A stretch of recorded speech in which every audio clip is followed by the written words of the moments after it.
السلام علیکم. وزه خو شاعر نیم، څه شاعري به درته کومه. هی انسانه تکبر مه کوه، دمه غرور مه کوه. هی انسانه تکبر مه کوه، دمه غرور مه کوه. دنیا فانی ده غورې، دا ارماني ده غورې. په سر اعتبار مه کوه، په چا اعتبار مه کوه. زه خو یو انسان یم، خو په ما اعتبار مه کوه. زه خو یو انسان یم، خو ما په اعتبار مه کوه. دولت طاقت مه ګڼه، دا حقیقت مه ګڼه.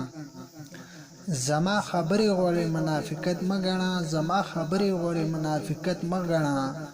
زه به خو رښتیا ویمه، غلط ته به غلط ویمه. خو ناورې مه اوره، زه به خو دا ویمه. شډل بډل سړی یم، شډل بډل سړی یم. زه ډېر بدل سړی یم، خو سپینې سپینې ویمه. زه به دا رښتیا رښتیا ویمه، ولې چپ شم.